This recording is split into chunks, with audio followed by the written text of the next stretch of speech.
So calling the November 27th, 2023 Parks and Recs Commission meeting to order at 5:33 p.m. Roll call. Okay, commissioners, when I say your name, please indicate if you are present. Commissioner Admire, Present. Vice Chair Coladonato, Present. Commissioner Davis, Present. Commissioner Diaz. Commissioner Diaz is joining us via Zoom.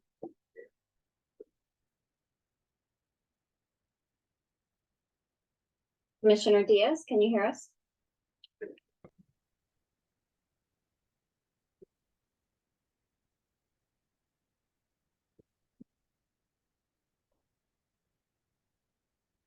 We're going to circle back to Commissioner Diaz. Commissioner Fenlon. Present, did you hear me? Oh, We got you now, Commissioner Diaz. Thank okay, you. thank you. Okay, we've got Commissioner Fenlon, Commissioner Meyer, Present, thank you. Chair Moralia, Present. and then we have Commissioners Nagaya, Commissioner Page, and Commissioner Spellman excused.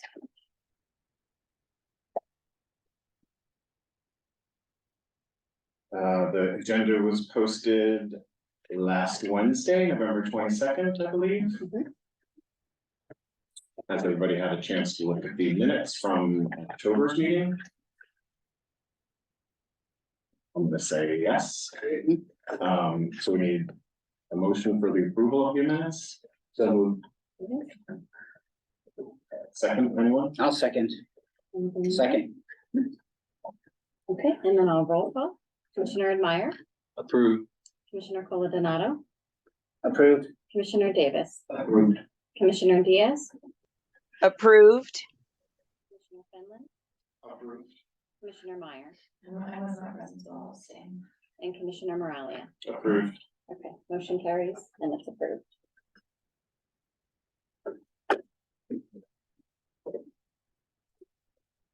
It's time for public comment. This time has been set aside for members of the public to address the Parks and Recreation Commission on agenda items and items of general interest within the subject matter jurisdiction of the commission. Although the commission values your comments, pursuant to the Brown Act, it generally cannot take any action on items not listed on the posted agenda. 3 minutes are assigned for each speaker. Do we have any public comments? And we'll start with individuals in the room. I'm sure Mr. Feldman has a comment. Sure, there's some related. I don't need to go first. Would you like to come up first? We'll have you right here.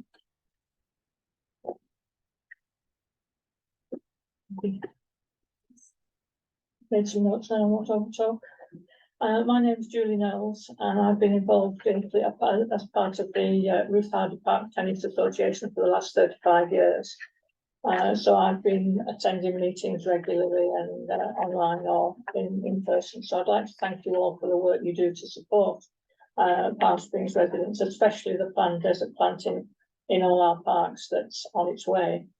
But as you probably all know, I sent an email after the last meeting expressing my frustration and the lack of action and support over the last 8 years, because we've been through 3 parks and recreation directors have been involved in our requests, but still no action, just vague promises.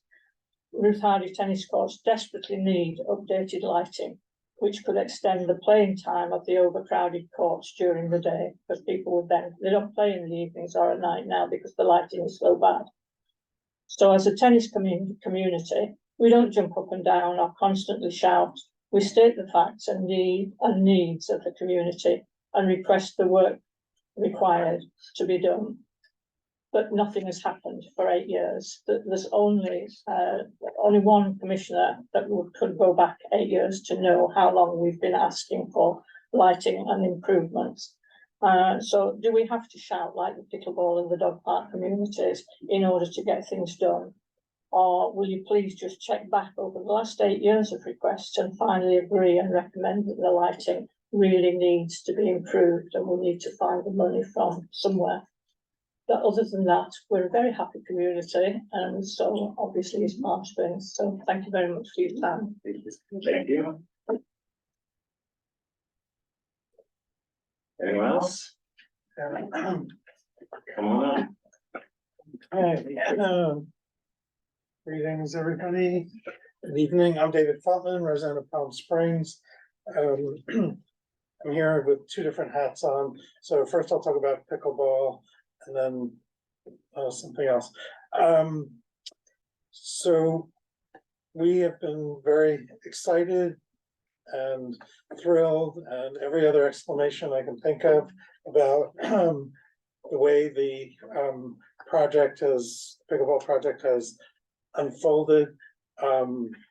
Most importantly, the hiring of a professional design services firm to really ensure that we get the best outcome, that we really think it through in all of the technical aspects of designing, a facility that will be with us for at least the next 20 years, and to accommodate what may be called the fastest growing sport in the country, where we're not just planning for tomorrow, but and even next year or 5 years, we're really looking at 10 or 20 years, because as you know, in the city, these projects don't get even started and completed in timeframes like that. So it's really imperative that we think about the time horizon here.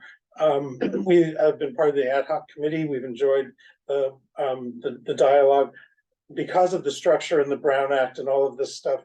Some of what I'm just about to say is a little backwards in terms of order, but we do have need for further dialogue with Kimley Horn about some of the granular but critically important issues for how this facility will work in the real world once it's built, with how people rotate in and out, how we have access to the courts and things like that. So some of that work is not quite yet done, but we haven't heard what they're going to say yet based on the feedbacks, but I did need to just put that out there. We do in the community have need for further dialogue. We also want this to move quickly too, so balancing all of that is a trick, and Yvonne's going to make that all balance and happen, so we're happy about that. The second thing is I did attend a Measure J Commission meeting about 2 weeks ago, and there is a serious misunderstanding, and it probably extends into other parts of the city, on how this project originated and what steps were taken to move this to the place it is today.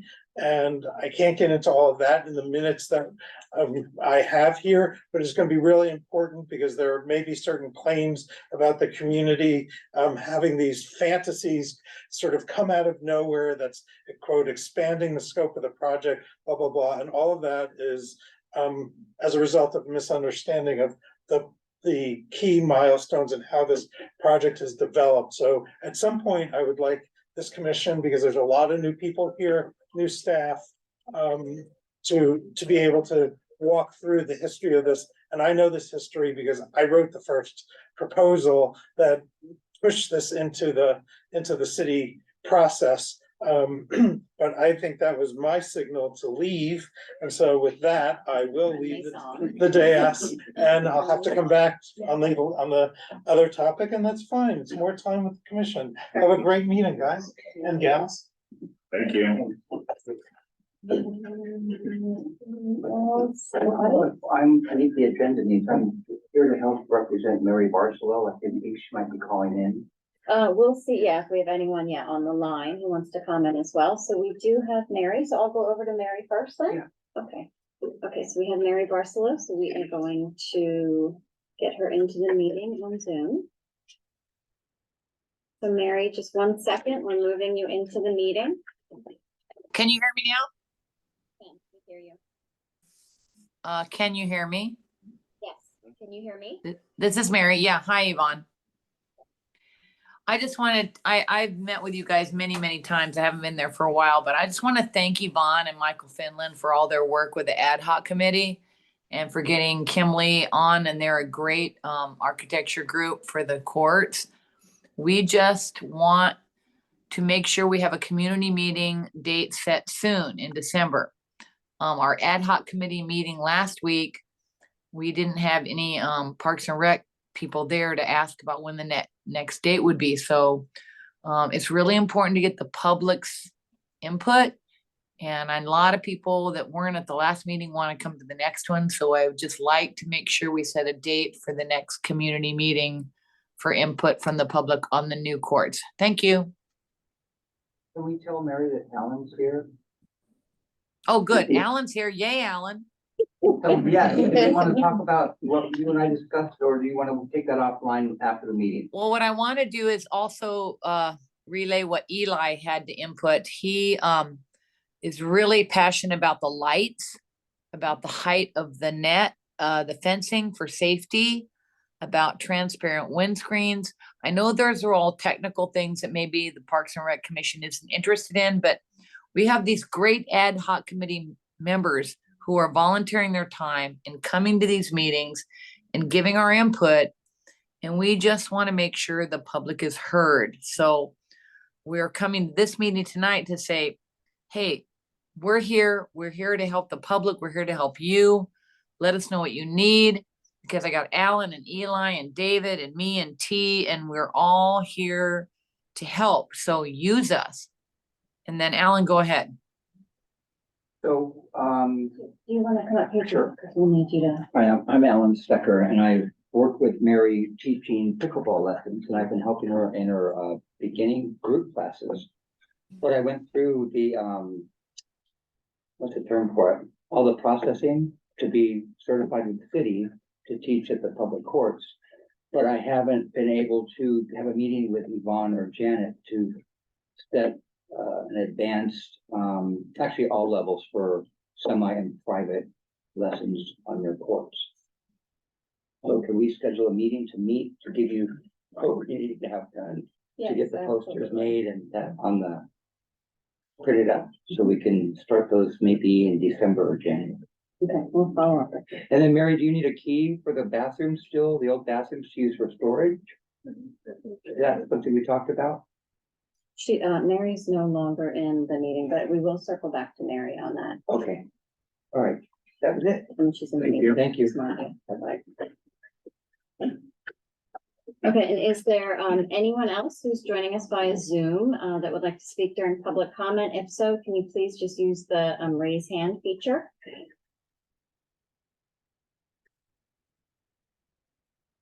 Okay, we have T Santora that we're gonna bring into the meeting.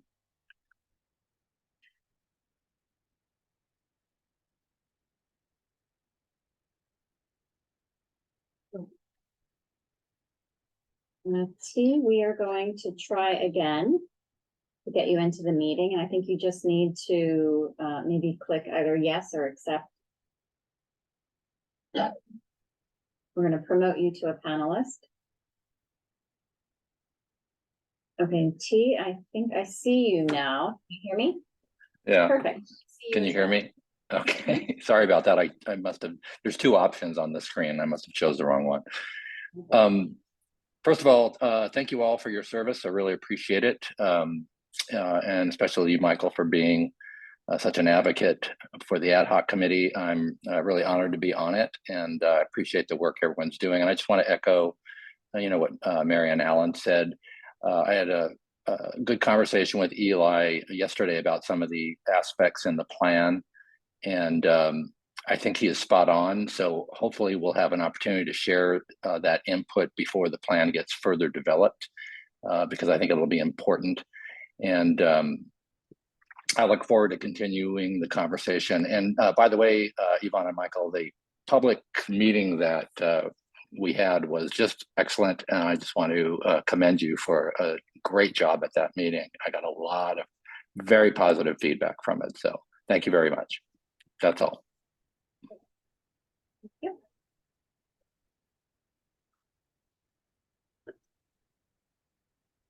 Okay, and we have Eli, who we're going to promote into the meeting. Just 1 second.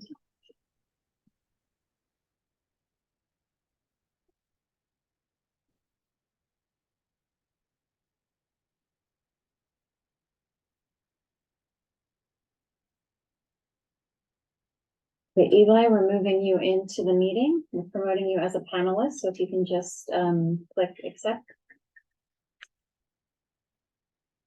Okay, and it looks like we have Eli, so you just need to get off of mute.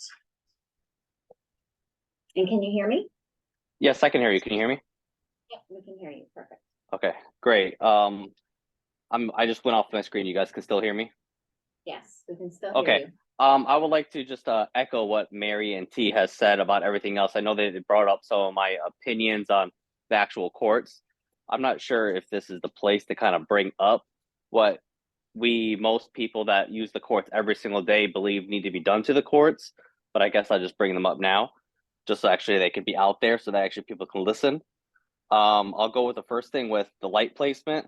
The current design has the light placement on the entire exterior of the courts. That's not very practical considering the fact that the entire interior of the courts will still be dark. And with them being directly in the middle of the courts, for people that are playing, that's directly in their eye line, which again seems like a safety issue where you can get blinded by the lights. And then the second thing is the fencing, I think is the biggest safety and liability issue on all the courts, period. They're currently set for 3 feet tall. No matter how tall you are, and they're that close to the courts, it's not going to be if somebody actually injures themselves. Somebody is going to fall over the courts, either the front way or backing up. They'll back up and they'll fall over the fence and actually hit the back of their head. I mean, I think that's a major liability issue. Plus, they're too short and the balls still go over, so it really becomes pointless when they're that low. The shade structures, they're way too small. They're really pointless because they need to be larger because it only shades for about 2 or 3 hours of the day. So the shade structure that are at the course now are pretty much useless. They need to be much larger. The tree issue, we know a lot of people want to save the trees, but you really need to take those large trees down to be able to extend the court all the way down with the current design. I would definitely say there needs to be desert landscape to prevent the extra debris and reduce the water usage. And of course, it'll reduce the flooding issue that we almost have every single year. I don't know how many times the court has flooded this year and just made many courts unusable. Let's see, transparent windscreens would be amazing if possible. It'll allow all the spectators, it'll be the best of both worlds. It'll allow the spectators to view, plus have people see the courts and the activity as they're driving down the street. Let's see, what else? I think the rest of the stuff I put in the email already to everybody else in the committee for the ad hoc committee so you actually see the differences. I believe that, getting practical ideas for people that use the courts every single day is very important. And if you just go off a design that doesn't have actual input from the people that are using it, I think it'll come back to bite you. Just like the lady earlier today, I can't remember her name, but thank you for bringing up the lights of Ruth Hardy. It took 8 years and they still haven't gotten something fixed. You have a chance right now to actually do it right. I think we should really take that. Yeah, I kind of try to cram as much as I could real quick. Thank you so much. Eli, thank you. Okay, and do we have any other members who are joining us via Zoom who would like to speak during public comment? If so, just please use the raise hand feature.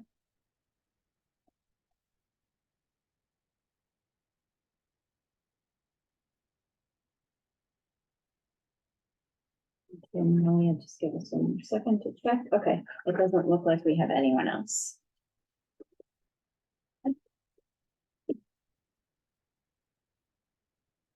Public comments done? And that's it. Well, now it's time for the director's report.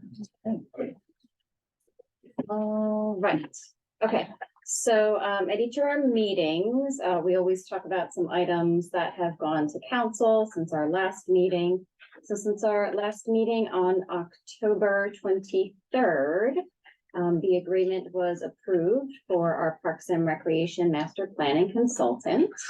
So we are ready to do our kickoff meeting in December to begin master planning across all of our recreational facilities. And master planning is really one of the key ways that we'll be able to look at those comprehensive issues across all of our recreational facilities, including lighting. At the November 9th meeting, council also had an item for city vehicles, which also included Parks and Recreation vehicles. Coming up at the December 14th, city council meeting, we do not have any Parks and Recreation items that are anticipated on that agenda. A reminder for our commissioners, so the city now has new commissioner email addresses. So if you have not already, please make sure that you sign up to get your new city email address. We're transitioning slowly to use those new emails, but what we're hoping is at our January meeting, we will be fully onboarded with those new emails. So you would no longer be using your personal emails. So just make sure you get those set up. And we're here to help you then over the next month too, to make sure that those work.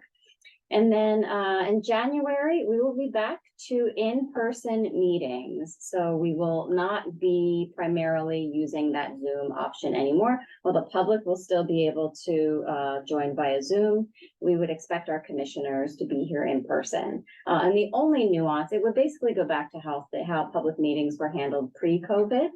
So if a commissioner was unable to attend a meeting in person and still was planning on attending in person, we would need to publicize that meeting location that the commissioner was going to be zooming in from as another place where the public could join the meeting. So what it really means for us though, is that we would be expecting our commissioners though to be here in person starting in January. Does that also apply to ad hoc committees? No, because our ad hoc committees are not a forum of the commission. We would, yes, still do those via Zoom. I think we mentioned this a little bit at the last meeting, but in our Palm Springs Chamber of Commerce magazine, there was an article about the expansion of the pickleball courts. So for those who didn't get to see it, I'm just showing it to you here. And it talked about the new courts that are being designed, as well as our pickleball ambassador program. And of course, it always has our message from the city manager. So the weather is getting cooler. So we are switching our community centers, so James O. Jesse and the Duluth Community Center, into warming centers, starting on December 1st, that those facilities will be available to the public. We are still in the process of overseeding our parks. We have half of the parks already done, and the rest of them are sort of, you see there in yellow, those are in progress. We put up new signage because when we overseed, we have to use the sprinklers more heavily, and also in a manner that looks like maybe excessive water is happening. So we did get some questions and inquiries from the public as to whether or not our sprinklers were malfunctioning. So we did put up signage to make sure that the public knew that when they were seeing those sprinklers active, it's because those parks were currently needing the water for overseeding. And we'll do that again next year as well. We didn't do it last year, but we will make sure that we do it again, and we'll have the appropriate signage out there to just minimize any confusion. The only park that actually gets closed for overseeding, of course, is our City Hall Dog Park. So our City Hall Dog Park is still closed while the grass is taking root, and will reopen on December 13th. Which is Taylor Swift's birthday. Very Oh. important national holiday. This is why we planned it that day, and she will be there handing out the dog tennis balls, or an impersonator. Someone like that. We'll do that. Signage. We have been working on better signage and playing with some QR codes to determine if that's a good way for the public to be able to receive information from us. So we did a sign for the Demuth Dog Park to let the community know that we were installing a shade structure. So that's the image that you see at the top. And then the bottom 3 renderings are the signs that we made for Victoria Park Playground, as well as Demuth Park Playgrounds. And each of those has a QR code on it. And we've got sort of the subscription right now to track the usage of the QR code to see if it's something that's really beneficial to the community, to be linked to the website, to get additional information about our projects. So those are just images of those signs that we've made.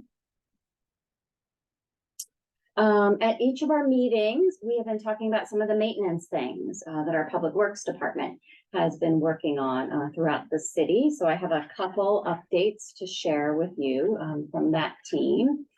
Over at the swim center, our team worked on servicing our pool heaters. New grab bars were installed in the women's shower. Light bulbs were replaced in the locker rooms. Shower heads were replaced. They also take care of our routine pool maintenance. They inspected the flow pump, and they also assist us with setups for all of the swim meets that happen at the swim center. Throughout the city for our parks and courts, the playgrounds have been power washed. The City Hall dog park gets power washed as well. Power washing around the pavilion took place. A new volleyball net was installed at Sunrise Park. If anyone has been there lately, you may have seen that. They did a new tamper-proof valve over at the wellness park. Our courts are being blown off the debris daily. Hinges were fixed on the dog park gate. Landscaping was addressed with overhanging trees. Sucker lights, there was a wiring issue that was sleuthed out and fixed. 8 new benches were installed by the Public Works Department in our Demuth Dog Park. They delivered clay to the softball fields, as well as 260 tons of DG for the Demuth Dog Park. They also helped us set up Field 7 as an interim dog area while we were installing the shade structure in the Demuth Dog Park. And they assisted us with that overseeding signage to make sure that the community knew about the grass overseeding. Downtown, the crew worked on installing the banners for all of the special activities and events that take place. So those are the castle banners, which are sort of the flag style banners that hang kind of from the light post, as well as the banners that go right across the street. They worked on repairing door frame at the restrooms. They also open and inspect the restrooms each day, power washing. They worked on a pump repair at the Village Green Fountain, did setup and tear down for special events, and also did some landscaping work as well. And there was an irrigation repair also at the police station. So I just want to highlight some of those things that our facilities and parks and maintenance crews have been working on around the city. I also have some photos from that team as well to show some of the work that was completed. So on North Sunrise, on the median, you can see there, they did a 1,600 linear feet overhaul. They removed the old irrigation, which actually was not functioning and soaking the street. They removed the dead plants. They removed the topsoil, and they replaced it with DEG that you can see on the right. And they replaced the old valves and installed the new drip irrigation with the new drought tolerant plants. So that looks really nice on North Sunrise. For the median, that's at Caballeros and East Racket Club. They dug out the old stone and weeds and replaced with new DG that you can see on the right. Up at Vintage Palms, they worked on the corner upgrades with rocks and landscaping. Over at Ruth Hardy, they backfilled the length of the east side where the tropical storm Hillary had washed out all of the DG and rock, and they filled it with 70 tons of topsoil for sod. So that is how that is looking. And then over at Demuth, the crew worked on patching a large hole in the asphalt, which happened from a water main break. So here is the work happening in progress.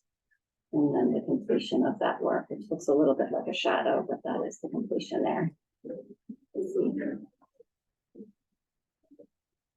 So those are the updates from our Public Works Department for maintenance around the city. Shifting gears a little bit here, you can see kids. So our For Kids Only program was active with their fall activities. And the picture on the left shows we had some of the kids go over to see one of the magicians at the library, as well as decorating pumpkins. Halloween at City Hall, we brought our kids over who were in our programs to enjoy some of the offerings that we had at City Hall. And you can see our city manager there with a Nerf gun getting in on some of the action there on the left. So it was like a trick-or-treating event that we had for the community there. Village Fest Halloween took place on October 26th from 6 to 10, and that activity really serves as a fun kind of safe trick-or-treating opportunity for families to come out to with a costume contest as well. So here are some of those photos from that event. And then on Saturday, October 8th or 28th, we did another event, which was also a trick-or-treating event with games and prizes and costumes called Festival of Frights in Sunrise Park. And here are some of the photos from that event as well. And these events, of course, are all offered free for our community. Up at James O. Jesse on October 31st, they did their annual Halloween Carnival and Haunted House, which is hugely popular with the community. So if you've not done this one yet, make sure you come out next year to join in the JOJ Haunted House.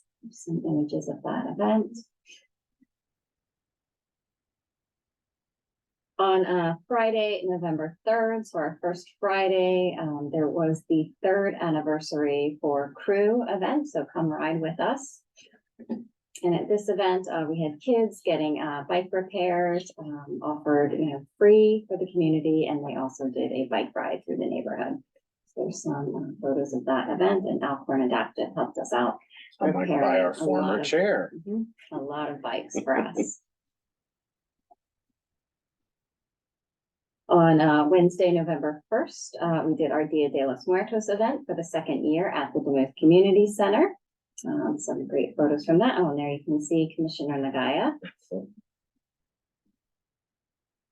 Just some more photos there.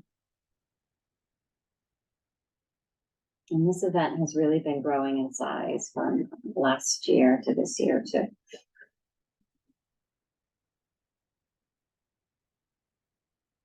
On Sunday, November 5th, we had the Palm Springs Pride Parade. So one of the biggest things that we're involved with next to the Humboldt Lights.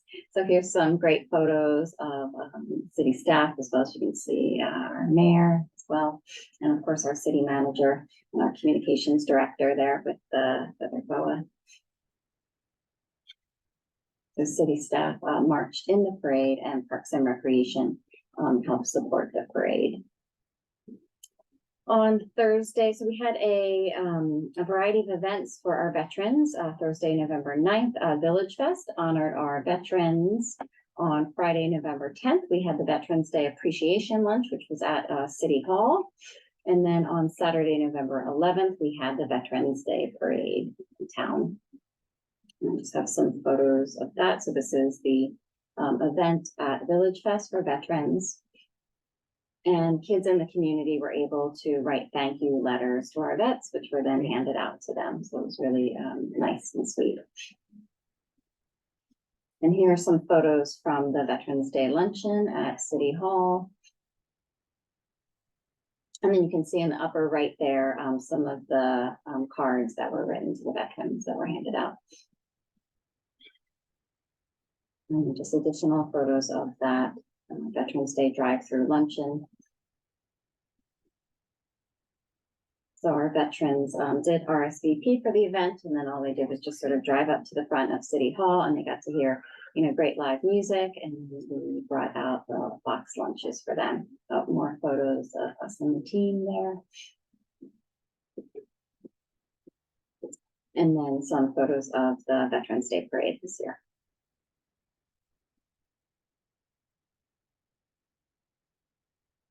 On Wednesday, November 8th, so we've been talking a lot about pickleball, and this meeting is going to be a lot about pickleball tonight. I do have some photos that I am going to share here, and I know we're going to talk about pickleball later on the agenda, and then at the end of the agenda as well. But I just wanted to share some of the photos from that outreach meeting on Wednesday, November 8th. It was very well attended. I think we had about over 100 people who came out and participated and got to hear the presentation from Kinley Horn and provide feedback in 3 different areas.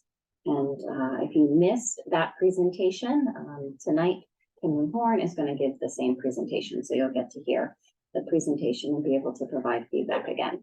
So just some photos of that meeting.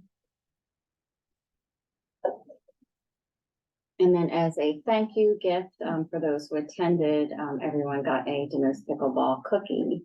Take home. They taste like good. Good, good. I didn't eat mine yet, so I'm on my desk. We've got our Duluth Community Center or DCC flea market, still happening. So, the last flea market just took place on November 18th. We had, I think, about 6 vendors who came out to sell things. So for anyone who's interested, this happens every 3rd Saturday of the month. And this is the 2nd year that we're doing this. Oh, this is exciting. So I want to give a huge sort of shout out and thank you to Palm Springs BMW, who gave us a $5,000 donation today, a very large check that you see there for our annual Breakfast with Santa event. So our staff just went over today to get the big check. So those are things that took place since our last commission meeting. And then I just have some things that are coming up that I wanted to make sure that you guys save the dates for and to make sure that the public is aware of as well. So coming up Thursday, November 30th. So this Thursday, we are really kicking off the holiday season, which we're calling Jingle All the Way. So this Thursday at Village Fest, you'll be able to come out and pick up some unique holiday gifts, get some free jingle bells. And we'll also have cookies with Mrs. Claus. So that's at 6 o'clock, same time, same place. The next day, Friday, December 1st, we have our annual tree lighting festivities at Francis Stevens Park. So starting at 4:30, we're going to have activities for kids, including crafts as well as music. And then at 5:15, the tree lighting will occur. So if you have time, please come out for that one. So that's Friday, and then Saturday, we've got our annual Festival of Lights Parade happening on Palm Canyon at 5:45. On Sunday, December 3rd, we've got an activity called Come Jingle with Santa. This one's a little bit new for us, and it's really an opportunity to get your shopping done downtown, and there will also be an opportunity to meet Santa near the Maryland Sculpture. So if you didn't get to see Santa previously, this will be another opportunity to see Santa. On Tuesday, December 5th, we have an outreach meeting for the swim center. So this will be at 5:00 p.m. So individuals who come to this will be able to, whoops, I clicked a little bit too fast, to meet the design team and provide feedback on improvements to the swim center. So 5:00, December 5th. For that one. Oh, and this one is actually going to take place in the leisure center, so not in the swim center. Friday, December 9th, we have a new event at the Duluth Community Center. It's a gingerbread house contest. So for those individuals who want to come out, you can put together a gingerbread house and it will be, there'll be like a contest for the best gingerbread house at the end. So Friday, December 9th, 5:00 to 6:30 for that event. On Friday, December 15th, we have our annual Christmas event at James O. Jesse. That starts at 5:00 and it's also a toy giveaway. Santa and Mrs. Claus will be there as well. The next day, on Saturday, December 6th, we had the Breakfast with Santa event at the Pavilion, and that's the event that we did just see receive that donation on. So that's from 8 to 11. And that's also a toy giveaway. Saturday, December 16th will be the next flea market at the Duluth Community Center. So for those people who are interested in selling things, you can just get a spot for $10 and then you can be on site. It's inside the Duluth Community Center from 8 to 12, selling any household items that you no longer want. Or you can come out and just shop for items that you want to, if you don't want to sell anything. And that's 6 months that we're running the DCC flea market. So that will end in March this year. But next one is Saturday, December 16th. On December 18th, our winter camp session is going to start. So we've got 3 weeks of camp. So this session is for Sunrise Park at the Leisure Center. The camp will run from 9 to 6 for this winter camp. And then we do another winter camp at James O. Jesse, also 3 weeks for that session as well. Are we still doing the outreach where people can donate so that kids can go to the camp for free? Do we Yeah. still do that? Yeah, we still get donations, yes. And how do you donate? You can just donate to us right at the City of Palm Springs Parks and Rec. Okay. Shifting gears, we always talk a little bit about how we're doing on hiring. So we are doing another lifeguard recruitment with hiring happening next week. Or recruitment process happening next week, interview process, I guess is what I should call that, happening next week for additional lifeguards. We still have a number of vacancies in the department, the assistant director position, a project manager, a facility manager, as well as park rangers and a rec program assistant. So we are working with our HR department to get those prioritized and posted to the city's website in the near future. We do have some new staff that have joined us since our last Parks and Rec Commission meeting. So I always like to show our new faces. So we have 2 new lifeguards who have joined our team, and we have a new program coordinator. And our program coordinator will be focused on our park and special event permitting, as well as the banner program. So welcome to our new team members. And that is the end of my director's report for tonight. Excellent report. Thank you. So I think the pickleball presentation is up. Okay, and for this one, I am going to Pass ask it a over. perfect Mike Madsen to join us, and then we're just gonna really shift gears a little bit. Do you wanna click yourself? Whatever you prefer.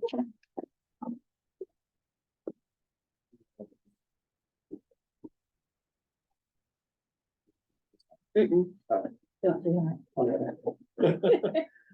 Yeah, this is that guy there. All right, got it. I'm gonna turn that off. Okay. All right, well, thank you, Yvonne. Thank you, Michael, and the rest of you all. It's great to be with you. Let's talk a little bit about pickleball. Let's continue the conversation. First off, it's a real honor to work with such a passionate group.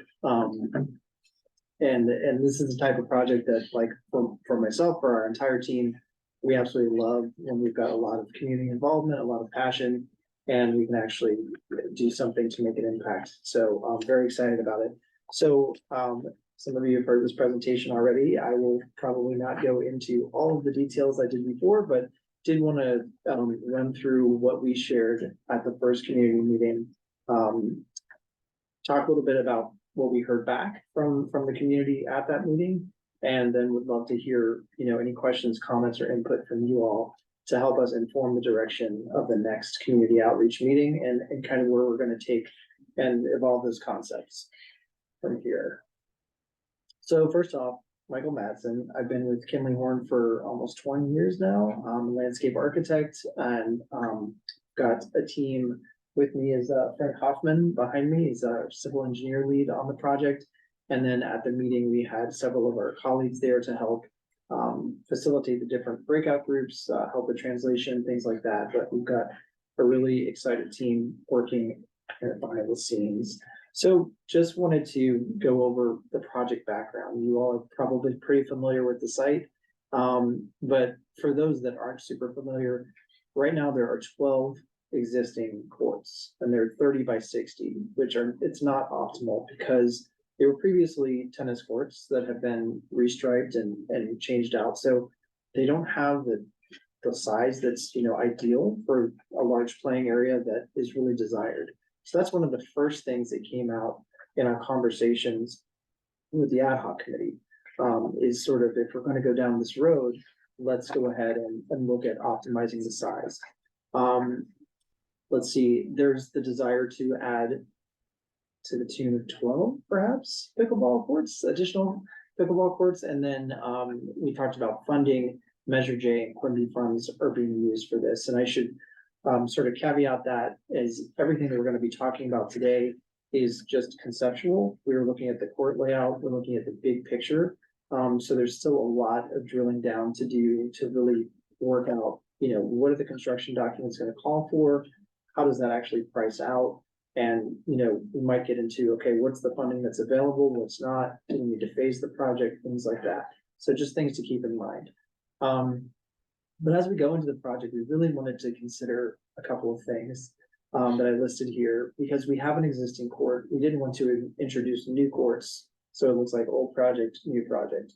we really want to create an amenity for the public that's, something that everyone wants to go to. That's is sort of this, gem for the city. They've got the pickleball, facility. It's not just a court that sort of has an add-on of courts that are different sizes and things like that. So we want a cohesive aesthetic, pedestrian circulation. Some of the feedback we've gotten early on is not only, how you arrive to the courts and how you interact with the courts, but how you, circulate around the different courts. Sometimes you're crossing and interrupting a game. So thinking about circulation in and around the courts.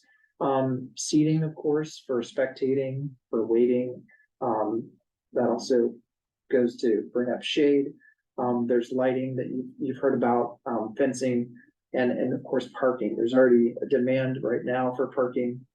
And if we expand this area, we see that definitely being, although not a part of this project, definitely a part of the conversation to keep having.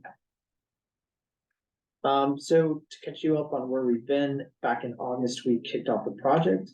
And in September, we had 3 conceptual meetings with city staff. And we had 2 meetings with the pickleball ad hoc committee experts, which, everyone that chimed in tonight, Mary, David, others, it's been really, really helpful to hear, we can design by textbook, we can design by our experience, but hearing from the actual users that are using the space every day, but what is unique to their space, that's really what's going to help us hone in a good design here for you guys. So this month we had our first community outreach meeting, which was really successful. Really great to interact with so many folks that were excited about this. And we kind of consolidated their comments. I'll share those with you all. And then we're going to prepare to meet back with them and say, this is where we see that concept evolving based on your input. So really important to continue that conversation.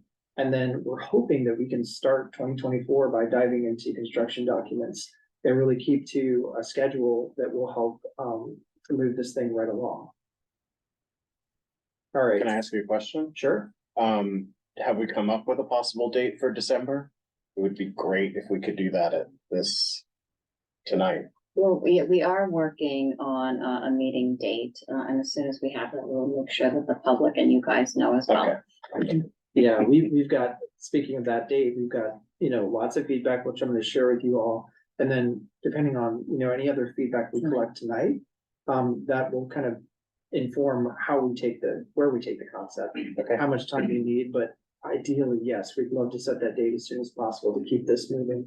All right, so quick look from above.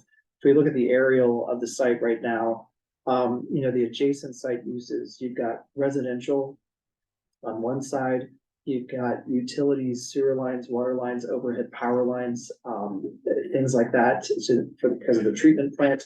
To the other side, you've got nearby park amenities, you've got a playground next door, you've got a restroom, you have an old restroom building. There's a stage with picnic tables that is a part of the other Duluth Park project. So we see that there's a little bit of overlap there, opportunity really that creates. And many folks tonight even mentioned drainage challenges and topography. So we really want to look at that and how that can all be, addressed by this project. And we do see a lot of possibility for that and creating better connectivity. And of course, as I mentioned, parking challenges. So before flashing up the first concept, just kind of wanted to run through what we're proposing in this concept. So going from the 12 courts that we have today, going all the way to 24 courts that are full size 34 by 64 pickleball courts. We offer spaces for folks to gather, for spectating, or for waiting for the next game. There's an introduction of shade elements. Some of those are actual structures. Some of those would be landscaping, perhaps.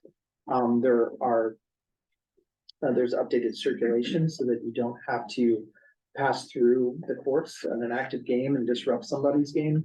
And we're also introducing the idea of a flex court that is accessible for those that meets ADA requirements.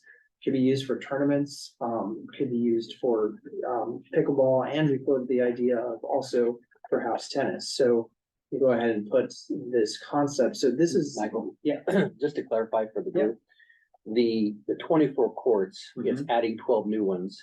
And by creating the 24, can you go back to your slide? Yeah, The very first bullet point, 24, 34 by 64 courts means you would redo the existing 12 courts to the proper size. exactly. And alter the fencing to accommodate, so just point of Thank you for clarification. that. No, I appreciate that. Yes, definitely something to keep in mind. So as mentioned before, if we were just to come in with, 34 by 64 size courts next to the 30 by 60 might look a little odd. Folks would probably all be fighting to play on the new courts, not the old. So we really wanted to look at something that was, comprehensive.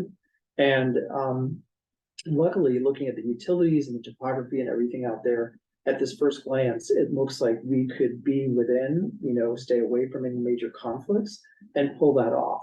So looking at this concept, we have the flex court that you see on the end near the playground. And then that sort of is taking the place of the existing tennis court. That would kind of become this multi-use space.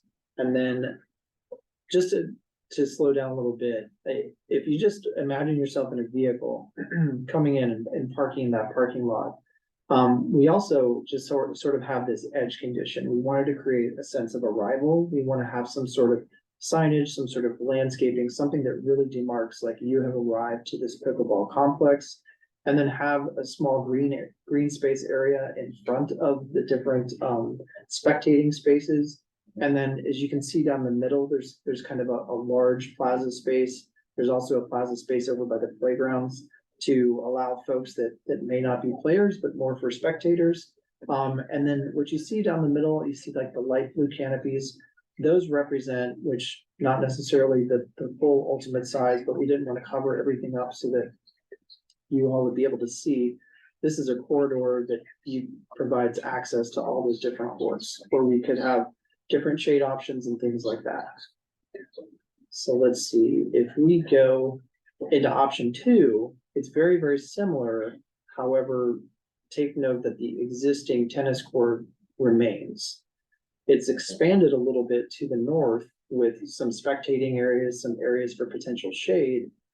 So we don't have 24 courts, we have 20 instead of 24, gone from 12 to 20.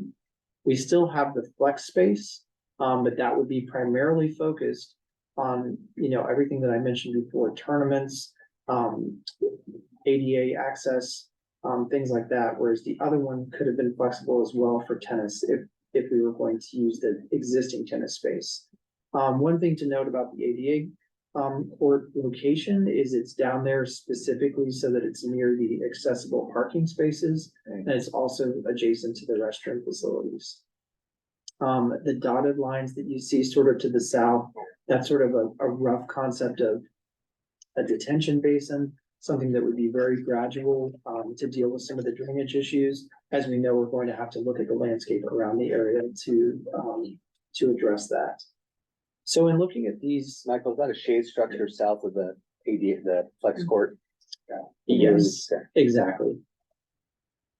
And the introduction of that is a principal point. We were looking for opportunities to introduce some iconic things here, something that sort of creates a beacon or something of some sort, whether it is using some cool shade structures or something like that. Have we calculated, how many trees you're gonna have to pull out? Because there's a ton of trees on that, west side. Correct. We're gonna take a few out, aren't we? Yeah, correct. We just actually, after that last community meeting, we went out, we looked at all of the trees that are there. We looked at, the size of the trees, the species.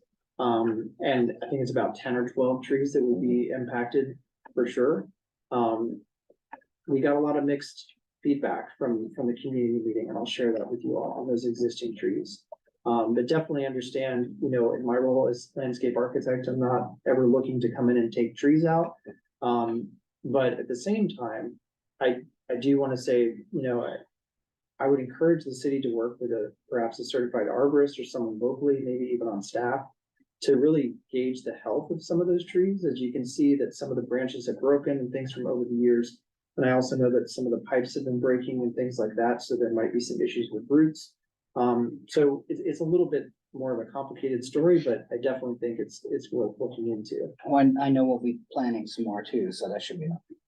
For sure, yeah, that's definitely one thing that anytime we're removing any trees, we definitely want to come back in and plant some trees. All right, so I want to talk to you a little bit through what we did with the community, which worked out really, really well. We're trying to figure out what is the best way to engage everyone. So we created 3 different breakout stations. We did one that focused on layout, we did one that focused on amenities, and we did one that focused on the court play and rotation that was mentioned earlier. So Commissioner Finland, thank you for helping lead the court play and rotation. Got lots of excitement over on that corner. Actually, all of them were very engaged. We got a lot of good feedback. But we passed out these packets, which I think you all may have. And there's questions in there to sort of generate conversation for each one of these topics. And we asked folks to really, throw out their ideas, get them up on the whiteboard, and then at the end of the time, we reported out and we shared everybody's input, and we had a pretty good dialogue across the room.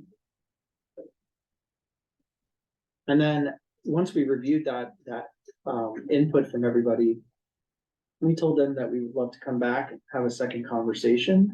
But before we do that, we really wanted to, digest all of this input and hopefully land on a concept to advance, either that 1 or 2 that we looked at. We're definitely going to talk about setting up a meeting time tonight if possible. So you can see here's some of the signs and some of the feedback that we got. It got really into the details of the game and how folks will rotate in and out, which is great. I mean, honestly, the success of any amenity you all introduce to the community is going to be just as good as the folks that are engaged and active and taking care of it. So I think you're going to have those folks here, which is great. And so let's see, I tried to pull all the different takeaways together. Here's some of the big things that sort of were the flashing lights that came out from each of the different breakout groups. So when we talked layout, of course, parking was something that was brought up. They talked a little bit about court lighting, and I think we heard that earlier, considering the pole height, considering dark sky ordinance, making sure that there's no light pollution that's introduced. Also exploring options to save trees. So that's why we went out right away and we looked at that, and we have some thoughts on that I could share with you. And then I think several folks said, this is Palm Springs. Let's introduce some fun colors. Let's look at not just making this your everyday pickleball court. So they said, let's introduce some different court colors, perhaps to the kitchen area and things like that. The fence height. So hear it loud and clear, the concern about the fence height. So what we were proposing is to have a lower fence on some of the interior runs so that there could be easier dialogue across the courts and also for spectating, but definitely don't want a fence that's too low that would introduce any, safety concerns. So that's something we'll definitely refine, but we did want to try to at least not make it a fortress, perhaps around the exterior perimeter for safety reasons, so it could be locked. But once you're on the interior aisles and there's some seating, wanted to provide a little bit more opportunity for engagement. The existing tennis court was a big part of the conversation. How much is it used? How much is it not used? And we heard some interesting things. Like one example is a couple that lives in the area, that's their quiet date spot that they go because it's not heavily used. So that was a very interesting perspective, because others were like, well, it's never used. Very interesting things to consider. Folks talked about the windscreens earlier, definitely having those incorporated, but how dark, what's the best thing? Are there opportunities for more logo, another splash of color, something to really set this space off? And then the flex court, I mentioned earlier that it could accommodate tennis in the event that the tennis court was part of the renovation. And folks we felt pretty strongly that the flex court should really focus on accommodating ADA tournaments and challenge events specific to pickleball. So those were the main things on layout. Probably the thing that flashes out to me or sticks out to me the most is the existing trees and the existing tennis court, which I think are things we'd love to have some feedback on from you all. And then of course there was the rotation, how the game is actually played, how it functions, whiteboard versus paddle saddle system, a reservation system. Folks were very vocal, we do not prefer this. And then, there was discussion on how do we split up the courts? Should we split up the courts by skill level? And we've seen examples of different municipalities that do this and they do it well. So it's another thing to consider. Folks said, well, what about, if there are larger events, are there places for food trucks or vendors or things like that? Really great comment. So how can we, make opportunities, set the stage for you all to allow this space to grow as the community and the excitement evolves? They said, what about shade over designated courts?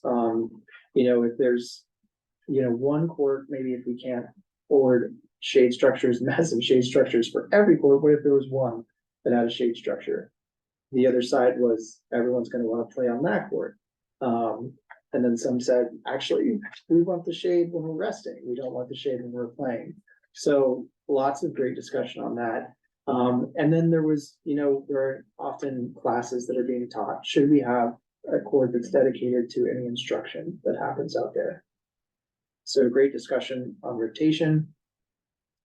We talked amenities, bike racks. When we were talking parking, folks said, if I had a spot to park my bike, specifically my e-bike, and charge my e-bike, I don't need more parking. I can ride my bike there. Trash receptacles, again, the windscreens. Some folks said, what if we introduce something that could be rolled up or down?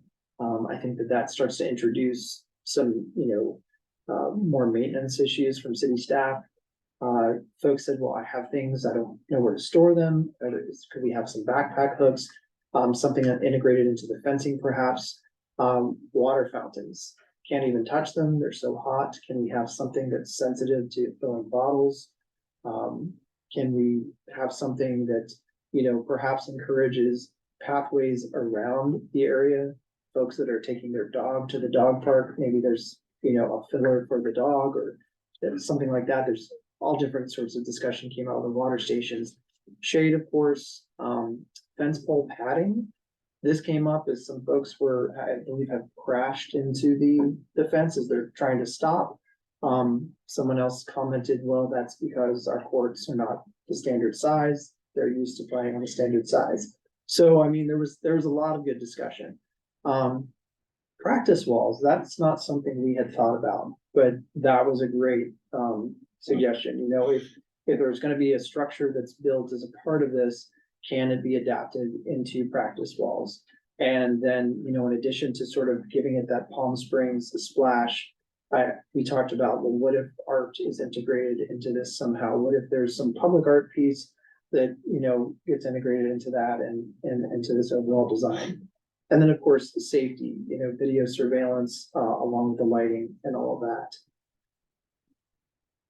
I don't know about that pickleball wall. I live 2 blocks away, so not hear it every morning, but I do play, so. You guys should look at Little Valley. Yeah. In St. George, Okay. because that park is exactly what everyone's looking for. Yeah. From the water fountains to the paddle hooks to the shading, all of it. And I played on both of them. Place is beautiful. So that's something you should really look into. Okay. That is a really nice park. Well, speaking of sound, we did also talk a little bit about a product called Acoustifence that can be integrated to help reduce the noise. But again, I want to go back to, these are all, great ideas. But at some point, we're going to have to put pen to paper and work within a budget. But, thank you for your comment on Little Valley. I'll definitely check that out. But anyone else have any other reactions to to any of this or any thoughts? I have a question. I don't know if this is something that we have the ability to capture, but is there any, is the city doing any sort of data collection on peak times or traffic? Or actual numbers of people that use the park at any particular time? Just that might inform the skill level, segregation, or that might inform, the need for lighting, more expedited basis or something like that. I was just curious if we do that, in the pickleball space or actually in any of our spaces. We're not doing that here. I mean, you know, we certainly can come up with some assumptions based on you know, what we've experienced, but we're not collecting any data actively on site. And I saw, I apologize, I don't know the right terminology, I do not play pickleball, the reservation system that you were discussing, the saddle paddle, is that like a platform or is that a type of reservation? Yeah. It's almost as it sounds, yeah, there's like a saddle system, you put your paddle in there and sort of you're next in line. Yeah. And just out of curiosity, what was like the dissenting opinion on the reservation system? Why were people not interested in that?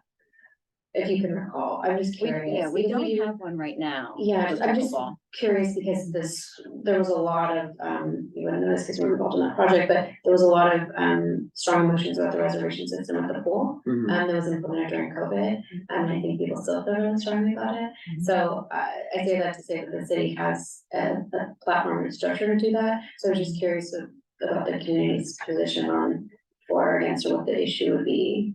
I think one of the comments that I heard was that the reservations were often made without being on site.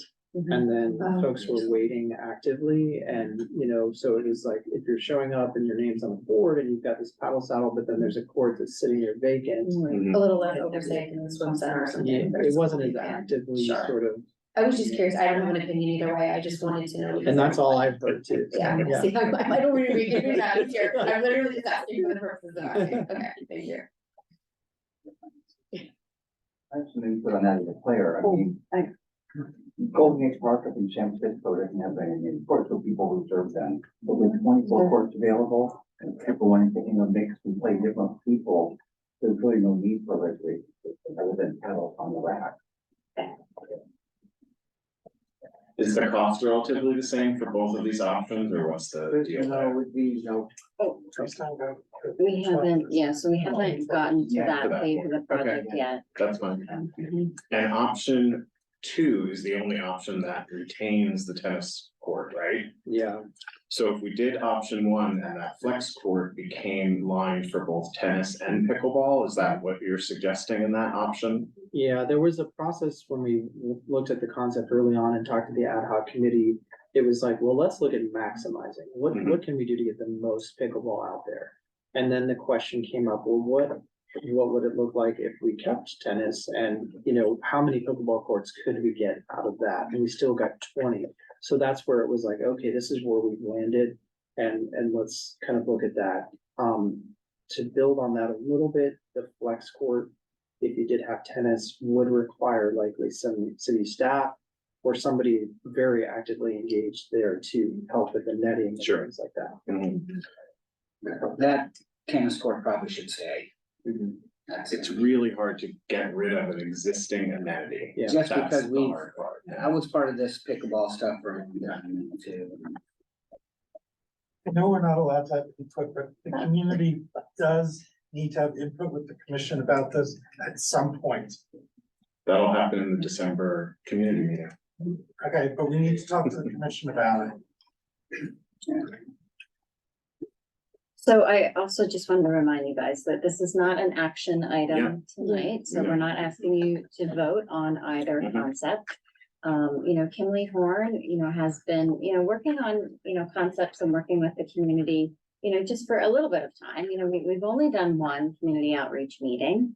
But determining how many community outreach meetings will likely be reflective of how many different concepts we're asking Kimley Horn to keep refining. So if the commission does have any feedback tonight that would help Kimley Horn further develop, one of the concepts or just things to be thinking about in perhaps, you know, developing one or two that would really help, I think, us advance the project without taking a formal vote or anything like that. I wish Chief Mills was here right now. I had a long conversation with him yesterday about pickleball. Cause he plays every day at like 5 AM. And so I'm not up at 5 AM generally speaking. So I don't know, like, do we need 24 courts or does 20 get it done? That's what I would be looking at. Yeah, that's why I asked the question about the traffic, like if there's any sort of data that could be gathered. I don't even know if the city has the means to do that, but it may be interesting in informing this, because, you know, I don't play, in my opinion, would be more is more, but maybe more is not more. Yeah, I mean, I don't think we heard overwhelming feedback yet from the community that, you know, 20 is not enough and 24 is the sweet spot. You know, both will be an expansion of the existing courts, and both options will get us with the right size courts for pickleball. And since that's happening, does that mean that the pickleball courts will be closed for a certain amount of time? For the construction. Facing. So, yeah, the idea that was also a big part of the I'm sure it conversation. was, yeah. Definitely not. So we would want to keep the existing ones functioning while there's the construction of the new side, and then flip and then have some sort of grand opening. So wait till the new ones are done and then redo the Exactly. old ones. Okay, Exactly. that makes sense to me. Yvonne, it's two thoughts as it relates to next steps, that things to be helpful. I think at the December meeting, one would be the noise. Johnny just referenced, because I think if noise is a consideration, we reference acoustic fence. Acoustic fence is not transparent, so if you put acoustic fence up on the exterior, you can't see through it, and that was a point that the ad hoc committee raised. So I think understanding of noise, to what extent is a concern that you need to mitigate it, helps determine if you need to use that product or not. And then there's a rational reason as to why why windscreen is transparent or it can't be transparent for that reason. And then the second thing goes back to maybe parking. I think you referenced in one of your slides about additional parking. I don't know if that's determined that it's required, where that goes, and if there's an implication to the court design based on where additional parking might go, because that could impact what you do with the court design. Yes. One observation is allow a couple of those kind of items to come and percolate at the December meeting. There's resolution, terrific, but that may help then guide what happens next with your design and that kind of thing. Because there's probably some aspects that could be tweaked if you have to. There's the ad hoc committee might support, especially if it was to maintain a certain quantity of courts or get a certain other amenity. I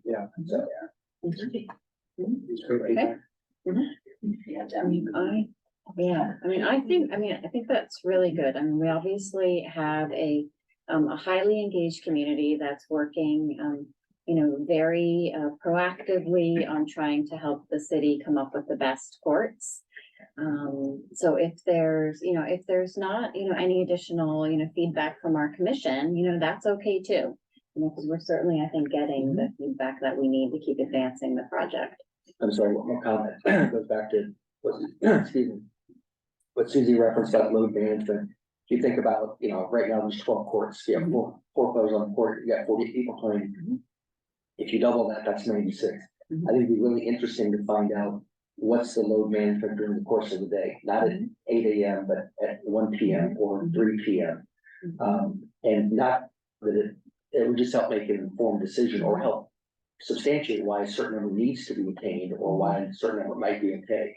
I know that data is not there, but if there's a way for us to gauge that or maybe engage the ad hoc committee or whatnot to, you know, even track some numbers. The tough part is we're not typical because on summer, nobody's there.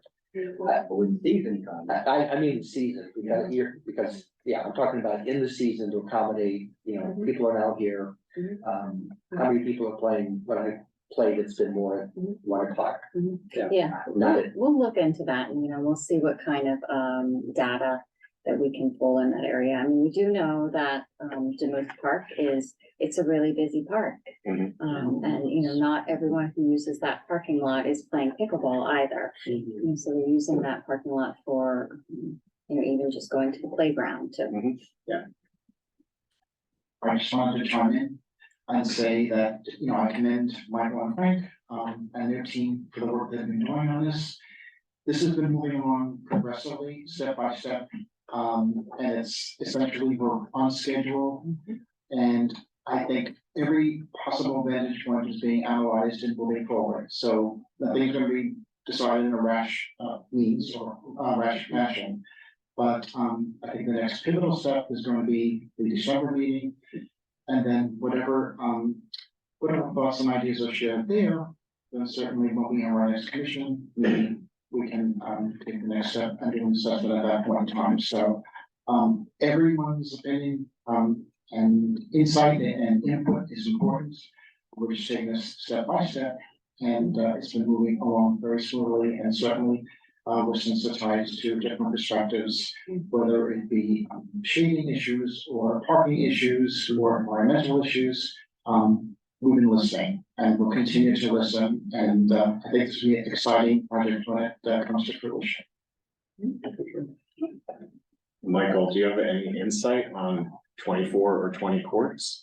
I mean, you're the most intimate with this group, right? So I'm asking, like, are they just gonna say more is better because more is better? Or are they really thinking through the whole design aspect? I do believe as far as the thoughts and opinions shared by the ad hoc, that they're looking at the whole perspective of this. And I don't think it's just a matter of, oh, we want 24 for 24.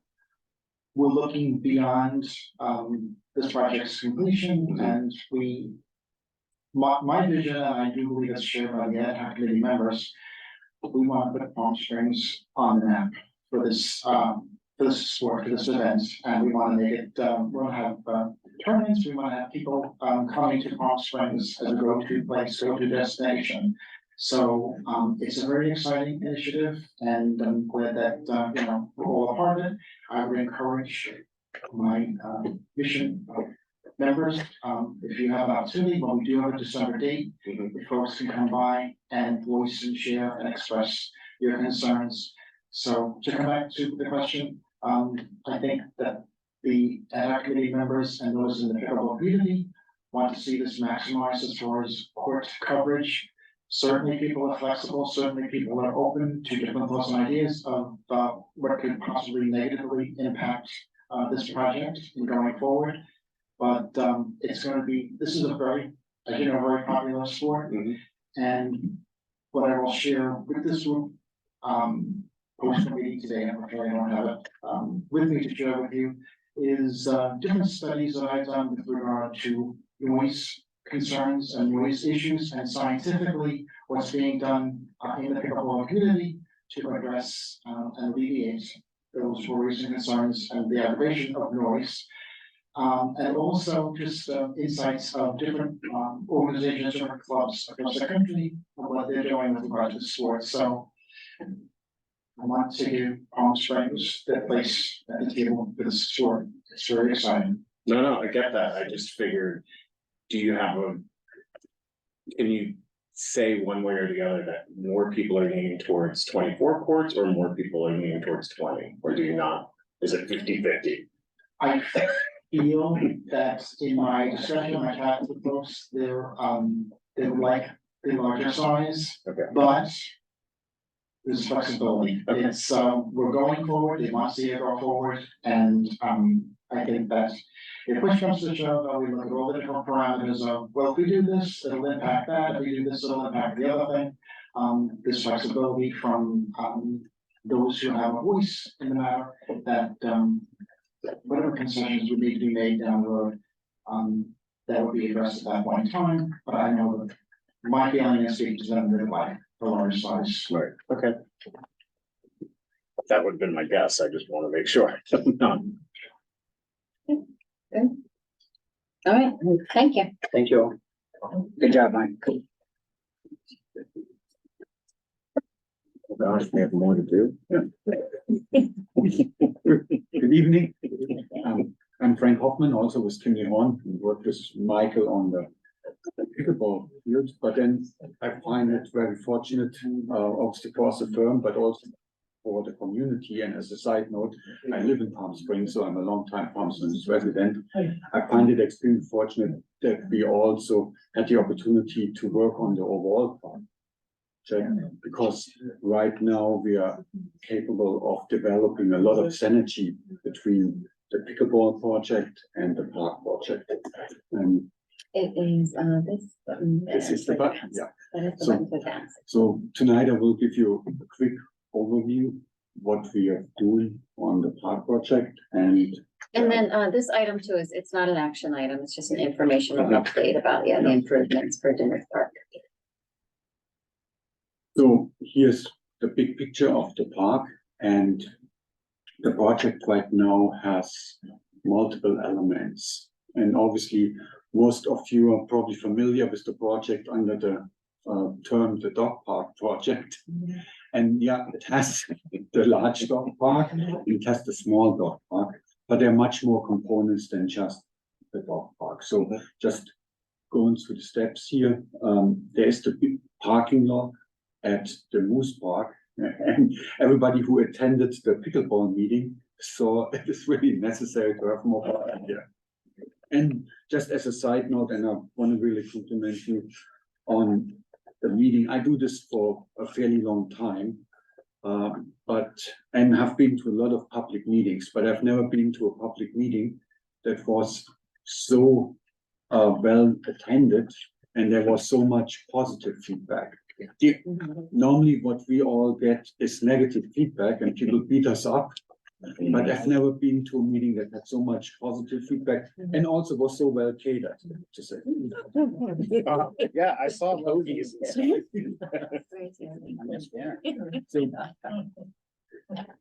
So moving on, so there's the parking lot component, then there is the dog park component, the large dog park, right now adjacent to field 7 and 8. Then adjacent to the dog park is the new restroom. So at the parking lot, posing to the restrooms. And then also, as we're looking at the restrooms, there will be some drainage improvements to the parking lot in the vicinity of the restrooms. Then there's also another parking lot. Here is item number 4 that has some drainage issues.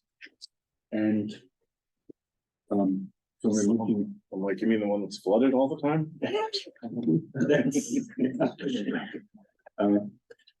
Exactly that one. So we're working at this, and there will be obviously addressing the drainage issues. And then in addition to this, repaving and making it more user-friendly with the new pavement, striping, those items. Then a small dog park is one item. That's obviously also part of the project. And then when we move over here to the east side, so there are right now a lot of elements that are in the park. There's the stage, there are the walkways, and all those elements have issues. And I think the good synergy that we're seeing with the pickleball court, that this project now addresses all those areas. And then, for example, there is this area that is right now, seating area, there's some barbecue pits, and it is not very attractive. And obviously the pickleball court expands in this area, but what we see as a huge opportunity is to have a new gathering space that is basically fusing together the pickleball area and also the playgrounds. So maybe people take their kids now or their grandkids and they play at the playground while they play pickleball. So those energies where community can engage much more in the space, that's what we see as a great opportunity. And then Water was mentioned a little bit earlier, so all the water fountains will be updated with more ADA accessible features. We'll So, orient you guys around the site here now too. yeah. So there's the bigger picture, and now I see one had prepared all the slides and it wasn't really following the slides. That's okay, we're doing them now. So, So this is that parking lot that's right outside of the Mm, community yeah. center, and we just passed Yeah. around one of those renderings. We can Yeah. also put that Yeah. up. yeah, so And to clarify, this is what it would look like ultimately. That's a So- preliminary concept. So here, and I brought hard copies for you all to look at. So this is our first preliminary concept. And obviously, I know trees were a topic earlier today. There are also some trees, and we did a tree assessment, so we did an inventory of the trees that are out there. There will be some impacts. But if we would change the layout to save some of the trees right now that would be impacted, that would reduce the number of parking stalls. So right now, we have roughly 50 stalls in the existing facility. And the new parking lot would give us roughly 210 stalls.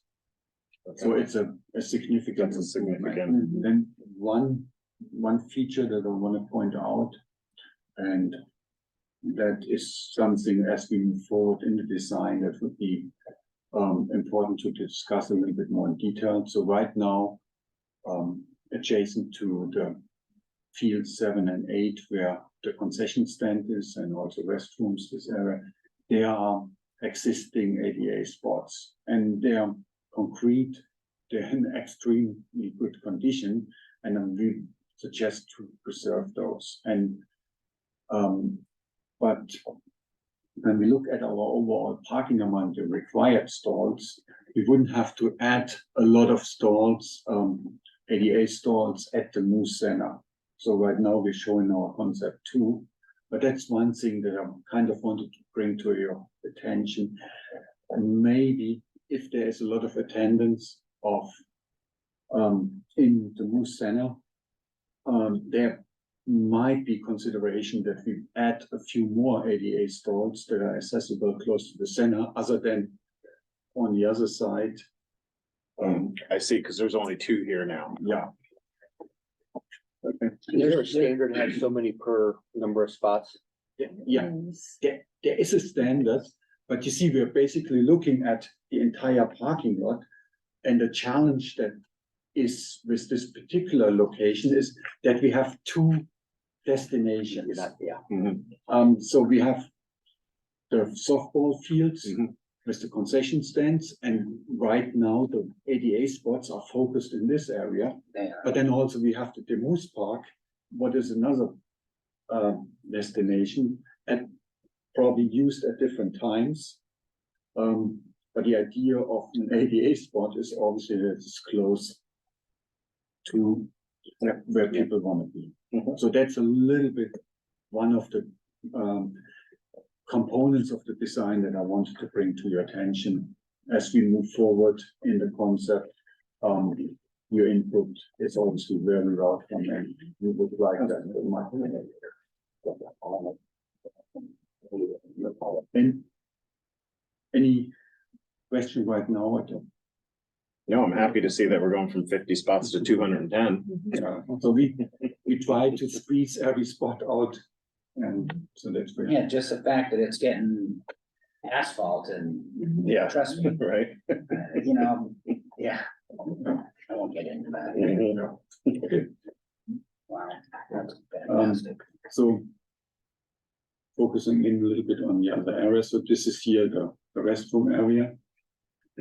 So and the proposed approach to this is the city has a standard layout 4 restrooms, and so obviously would use the standard layout in.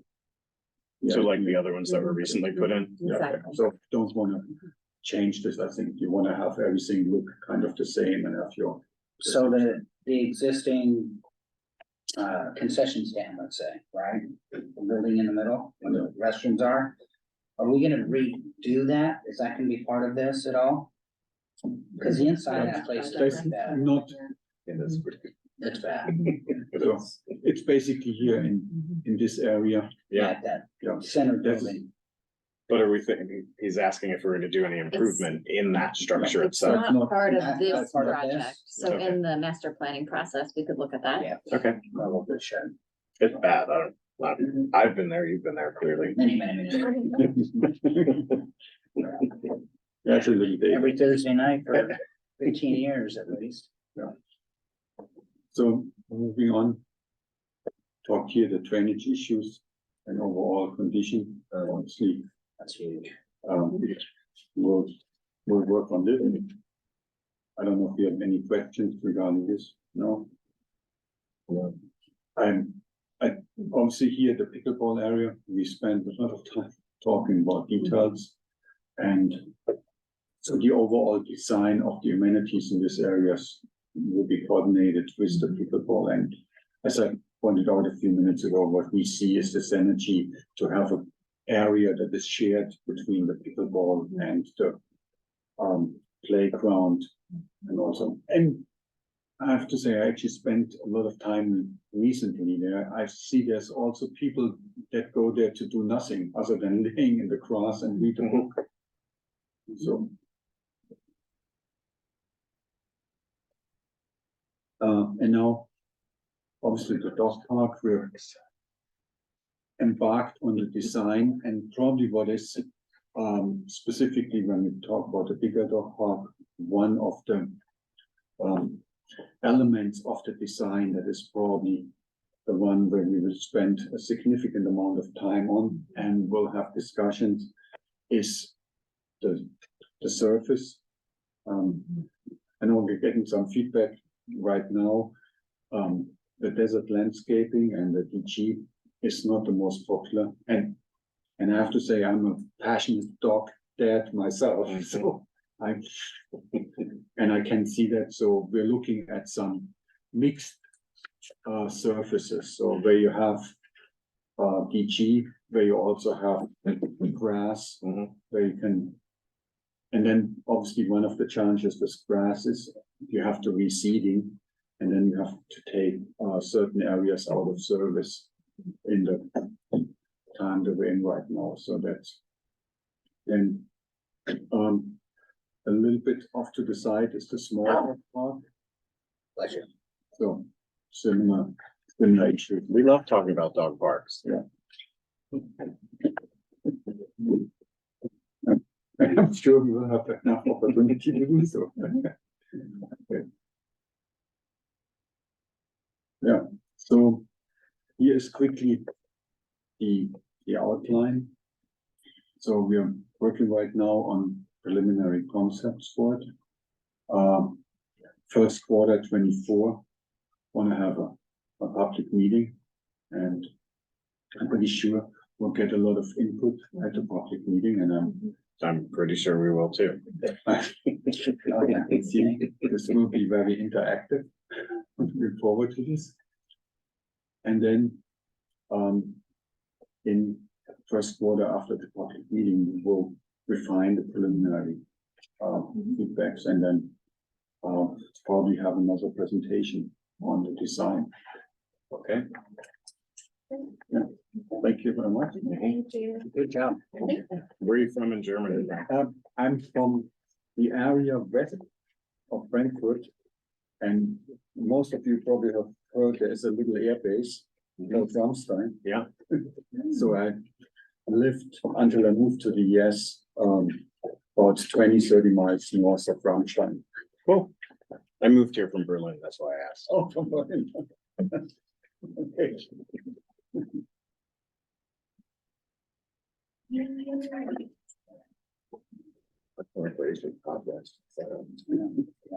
That seems very vague. This is the item that we normally do at each meeting where I just sort of go through some of the Oh, where projects we're and at. the Okay, status. got it. Yeah, just where we're at on those. Yeah, I guess it does seem a little vague. I've never thought about that. So just a few quick updates that I didn't address in the director's report about where we're at on the status of projects. So obviously, we are working on the new playgrounds for Victoria Park as well as Demuth Park.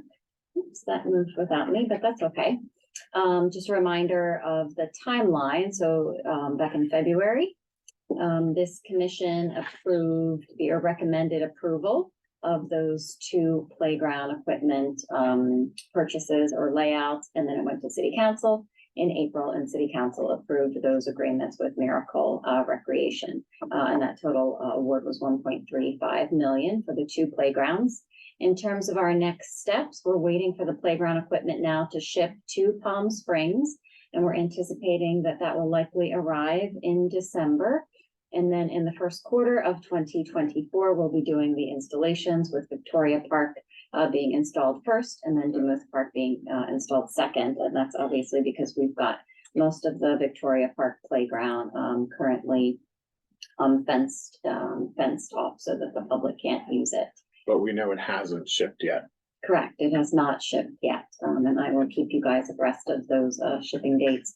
And then this is the area where we've designed those new signs with the QR codes as well. And we're hoping that that will help the public to just stay in tune with the specific timeline for this. So right now, Victoria, just as a reminder, does not have a shade structure. This is the layout that we have, and then this is just the rendering of what the new playground equipment is going to look like with the color palette that we also selected. And the shade structure is not depicted in this rendering, but there will be the shade structure as well. Just reminding you guys of what's coming for Victoria Park. And then for Demuth Park, each of the playgrounds has the area for 5 to 12-year-olds as well as the 2 to 5-year-olds. So Demuth Park and the pickleball courts are just to the right, since we've been talking about pickleball a bit tonight. So just a reminder of the layout over at the Demuth playground, and then what the playground will look like when that gets installed. And again, we'll also have the shade structure as well with the same very bright color palette for our kids. Yvonne, is the footprint for all the equipment the same as it currently is? It is. And this is the small, the 2 to 5-year-old play area. So those projects then are on schedule to be installed in early 2024. We also were working on the projects to do the shade structures for the swim center, as well as the project for Desert Highland, the ballpark, which also included a shade structure and bleachers, as well as surfacing for the ballpark. This was a Prop 68 funded project. We are currently in 2 different phases on this one, the reporting and then in the planning and procurement phase. So I just wanted to remind you of where we're at on the swim center. So the shade structures were obviously already installed. As a requirement of the grant, we need to install Prop 68 signage. So you can see that we just installed that signage, I think 2 weeks ago. And then our next step on closing out the swim center project is for us to complete the grant reporting requirements. So that's our next step, and then we'll be completed that one. For Desert Highland, I don't know what happened to the other photo, which would be showing the shade structure. So the shade structure was installed, the bleachers were installed, and we just installed the Prop 68 signage. So our next steps on this project then are to figure out what we're doing for the turf installation and then to complete the grant reporting. And hopefully we will have that project done by summer of 2024. The recreation ball field lighting project, this is one of the larger projects that we're working on. And again, on this one, it kicked off on September 18th with the notice to proceed. Sorry, I clicked without looking. There we go. And the project completion for this one is still targeted at end of April of 2024. So we're on schedule with that project moving forward. Our swim center improvement projects, This is the project that we've got our design team hired, Interactive Design Corporation, with architect Maria Song leading that effort for this project. We had a community outreach meeting over the summer, back on July 18th. We're currently in the design development phase, planning for that December 5th community outreach meeting. And then based on the feedback that the design team receives at that community outreach meeting, they will continue the design development and refinement process, similar to what we're doing. So Maria will be there then? Yes, so Okay. Maria will be there, yes, presenting. Oh, and then again, this is just a reminder for everyone for that next Tuesday at 5 o'clock in the Leisure Center. The Demuth Park project is the one that Frank Hoffman just walked through. So this is the larger project to do all of those elements. So I'm not going to give you guys an update on this one. The pickleball court expansion project is the I haven't heard of this one. Michael Madsen just gave you the update on. So we just completed that November 8th community. Boy, I feel Oh, like, that was the shade structure and for now we're the all done. dog park. Oh, yeah, I think I'm not paying attention to my clicking. Sorry, I'll stop touching the computer. So November 8th, we did that community outreach meeting. November 27th was the Kinley Horn presentation to the commission. So the next steps are to further develop the design concept based on the feedback that Kinley Horn has received. And then we will schedule that second community outreach meeting. We're trying to get that scheduled in December. And then we'll come back to the Parks and Recreation Commission with an updated concept. Demuth Soccer Field, this one is still in the planning phase, so we've not made any progress yet on this one. And then the Demuth Dog Park interim enhancements. So while we are working on the larger capital improvements to the Demuth Dog Park, we also have Measure J funding to do interim improvements to the dog park. So we worked with our ad hoc as well as feedback from the community on installing a shade structure. So this is just the rendering of the 40-foot diameter shade structure. And the shade structure was just installed. So here's the installation taking place. If you've not been out to the site yet. And here is one of our Parks and Rec dogs there on the site, making sure that all is going well. And then there is the completion just as the contractors were cleaning up the site. So our Demuth large dog park does now have a large shade structure. Yeah. And the planning of that shade structure is being obviously incorporated into Kinley Horn's designs for the larger capital improvement there. And that's it for our Parks and Recreation project updates. Great. Well done.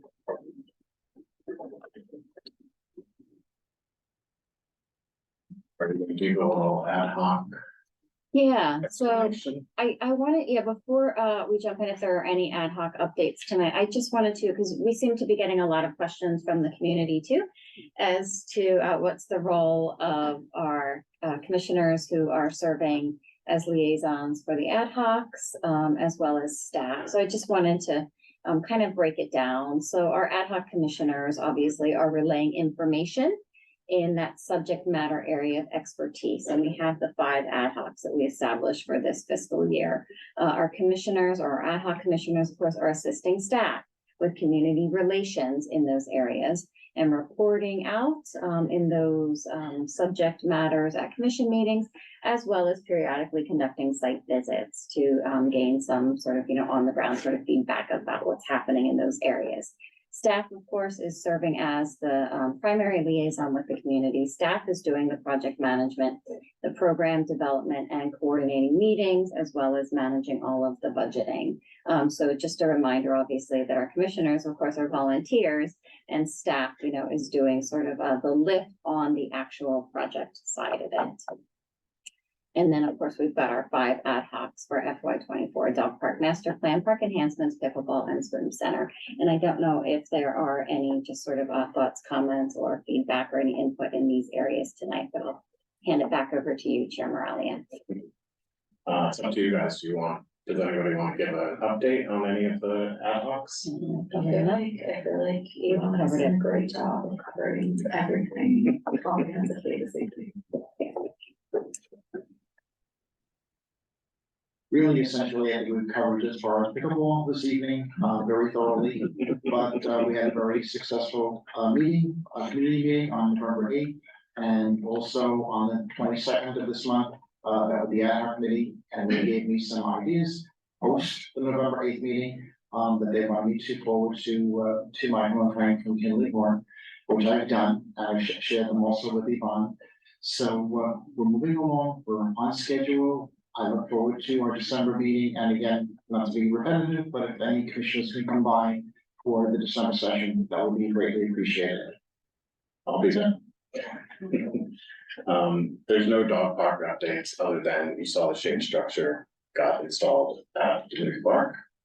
Master plan, I believe we referred last month that the budget for the hospital planning RFP is approved. So as Yvonne was discussing, kind of all of these things are interconnected in our broader picture. So I think our next step for the ad hoc is just to convene most specific and start focusing on specific areas of importance to the community.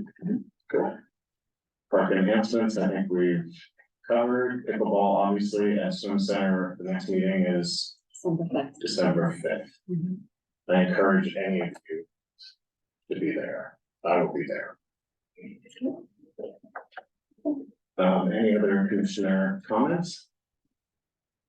I just want to thank Yvonne for this new style of update. I think it's really important. I think it's really easy for people to default to nothing's being done instead of focusing on the things that have been done in a concrete fashion. So I think this is really nice that you take time to focus on what's happened previously and kind of give receipts for what's coming up.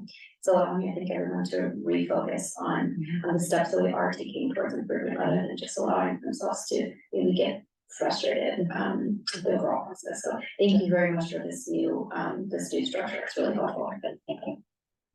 Good. I guess leading into a busy holiday season, I just want to go back and just acknowledge, I had a chance to see the team's effort around the Village Fest and Halloween, and I'm sure I'm kind of new to the group here, but I'm sure Beth has already seen it, but I was really impressed. The quantity of booths, the quality of the presentations. I talked to a few folks and, lifeguards were there working the booths, handing out candy. It was sort of an all hands on deck. And I hope you'll maybe take a message back to the team that if I can talk on our collective behalf, that the effort was noted and that their work and the community involvement. I mean, the number of families that I saw that night at Village Fest seemed a lot more than normally what I would see at Village Fest. And so just let the staff know that we see their hard work and we appreciate it, and it was really well done, and I know you have a lot on the plate here coming up as well, but just want to acknowledge the team effort. That's wonderful. Let them know. Thank you. Anybody else? Motion to adjourn, perhaps?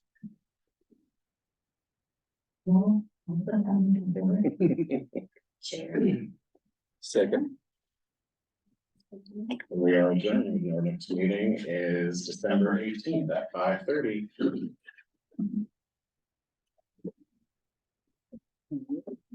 I know.